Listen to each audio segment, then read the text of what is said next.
Works of Sri Aurobindo from the book Letters on Yoga Part 1 from the Collective Works of Sri Aurobindo, Volume 28, page 133, Chapter 2, The Supermind or Supramental.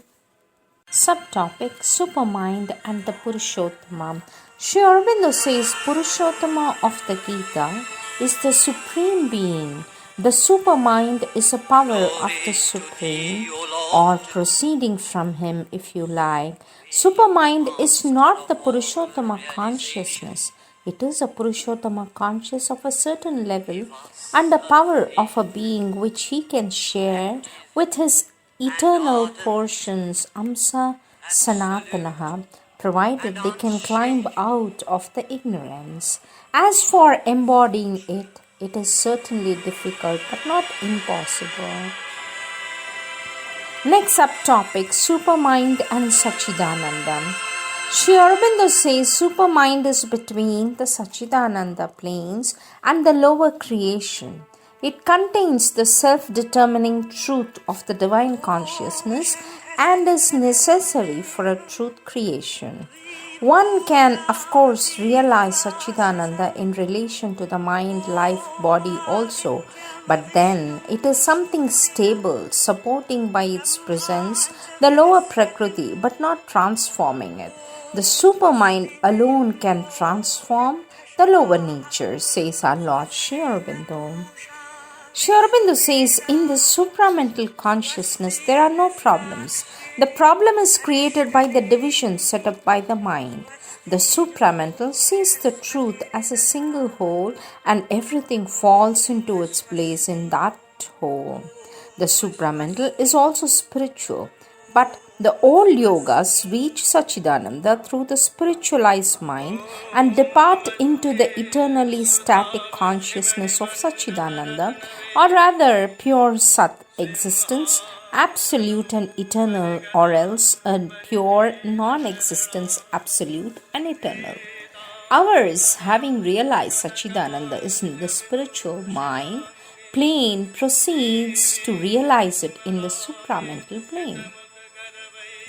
Sri Aurobindo says the supreme supracosmic Sachidananda is above all. Supermind may be described as its power of self-awareness and world-awareness, the world being known as within itself and not outside.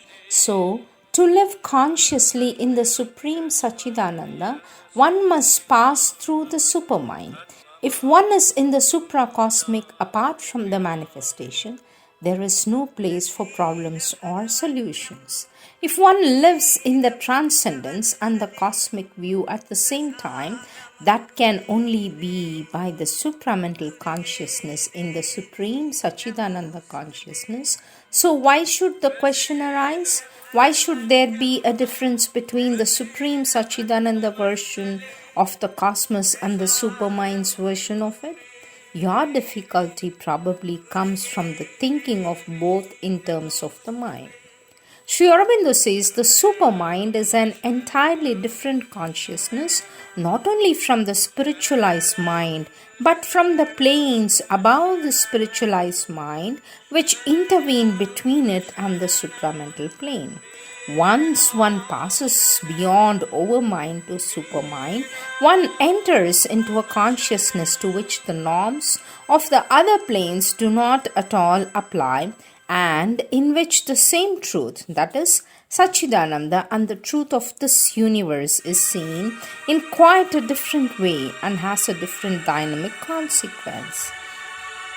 Sri Aurobindo says this necessarily results from the fact that supermind has an indivisible knowledge, while overmind proceeds by union in division and mind by division, taking division as the first fact, for that is the natural process of its knowledge. In all planes, the essential experience of Sachidananda, pure existence, consciousness, bliss is the same, and mind is often contended with it as the sole truth and dismisses all else as part of the grand illusion, but there is also a dynamic experience of the divine or of existence, that is, as one and many, personal and impersonal, the infinite and finite, etc., which is essential for the integral knowledge. The dynamic experience is not the same in the lower planes as in the higher, in the intermediate spiritual planes and in the supramental. In these, the oppositions can only be put together and harmonized in the supermind. They fuse together and are inseparably one. That makes an enormous difference.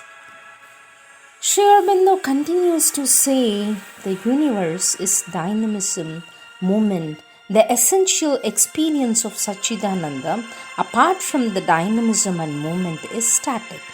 The full dynamic truth of Satchidananda and the universe and its consequence cannot be grasped by any other consciousness than the supermind, because the instrumentation in all other lower planes is inferior, and there is therefore a disparity between the fullness of the static experience and the incompleteness of the dynamic power, knowledge and result of the inferior light and power of other planes.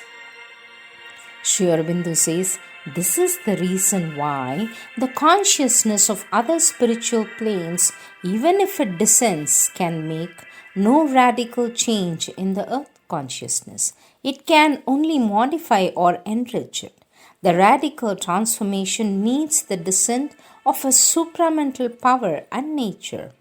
One cannot speak of two classes of Satchidananda, for Satchidananda is the same always, but the knowledge of Satchidananda and the universe differs according to the degree of the consciousness which has the experience.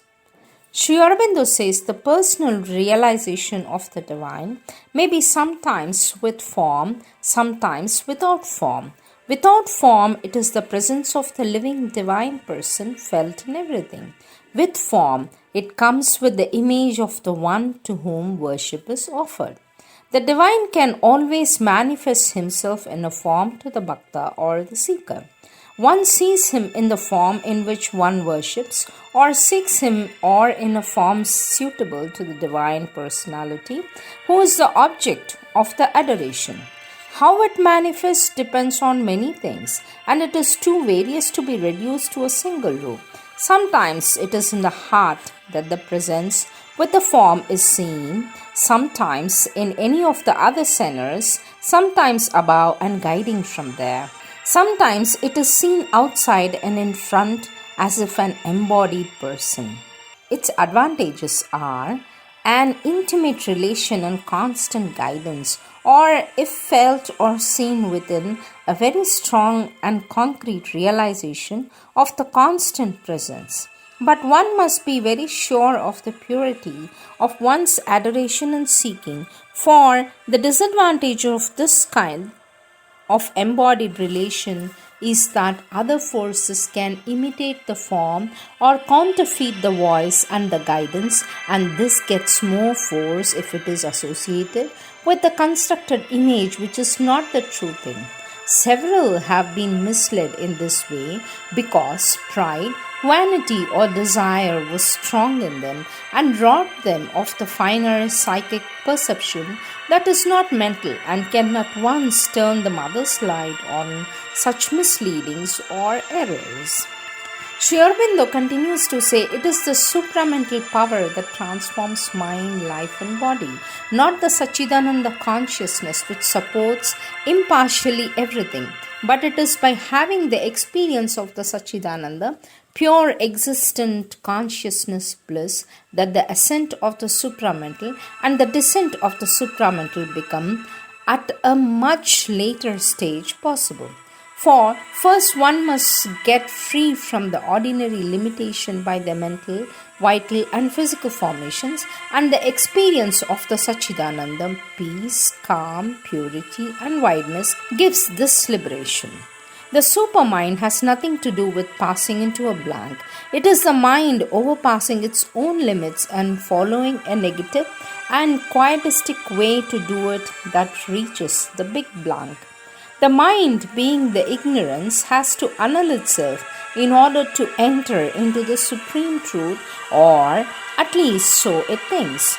But the supermind, being the truth consciousness and the divine knowledge, has no need to annul itself for this purpose. Sri Aurobindo continues to say, the will of Sachidananda can act under different conditions in the knowledge or the ignorance. The supermind is the truth consciousness, the knowledge and the will there works spontaneously, the unmixed knowledge, whereas below the supermind, it allows the forces to play in quite another way and supports them or intervenes according to the need of the play in the ignorance.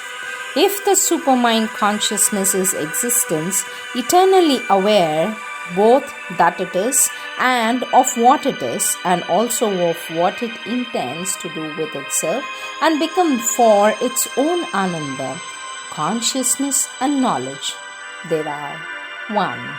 These are the words of our Lord Sri Aurobindo.